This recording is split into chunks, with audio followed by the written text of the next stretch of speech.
देखते हैं इस सवाल को, जिस सवाल में हमसे कहा गया है कि एक ब्लॉक है यहाँ पे जो स्मूथ सरफेस पे स्लाइड कर सकता है। एक रस्सी से हमने ये बॉल टांग दी है, बॉल को हम राइट में ले गए, इस पॉइंट तक ले गए और उसके बाद हमने रिलीज कर दिया।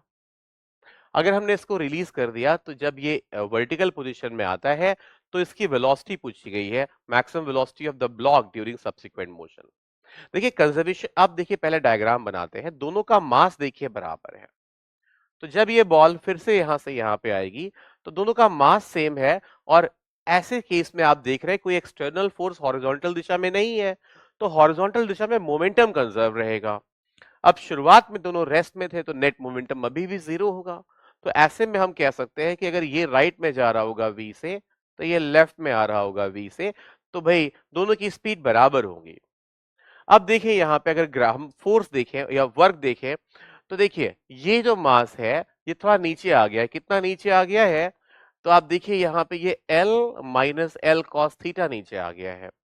तो भाई हम लिख सकते हैं यहाँ पे उसका वर्कडन mg का वर्कडन हो जाएगा mg L minus L cos theta equals to developed kinetic energy, क्योंकि इसके अलावा और कोई जो फोर्स है वो काम नहीं कर रहा है। क्यों? क्योंकि भाई टेंशन यहाँ पे इंटरनल फोर्स होगा और रस्सी कांस्टेंट लेंथ की है इसलिए वर्क नहीं करेगा। इसकी ग्रेविटी और इस पे नॉर्मल रिएक्शन वर्क नहीं करेंगे क्योंकि वो वेलोसिटी के परपेंडिकुलर है। तो ये वर्क डन हो गया और ये हुआ डेवलप्ड काइनेटिक एनर्जी जो हो जाएगी हाफ mv स्क्वायर इसके लिए और हाफ mv स्क्वायर ही नीचे वाले के लिए, दोनों के लिए बराबर।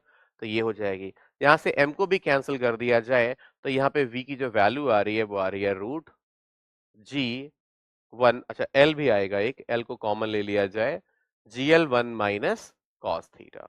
तो ये है ब्लॉक की वेलोसिटी और इसी मोमेंट पे ब्लॉक की वेलोसिटी मैक्सिमम होगी, क्योंकि जैसे ही थोड़ी देर बाद क्या होगा, थोड़ी देर बाद ये ब्लॉक रस्सी थोड़ी ऐसी होगी और ऐसे टेंशन की वजह से ब्लॉक की वेलोसिटी घटना शुरू कर देगी, ना कि बढ़ेगी। तो हम यही वेलोसिटी को मैक्सिमम कर देंगे। ओके,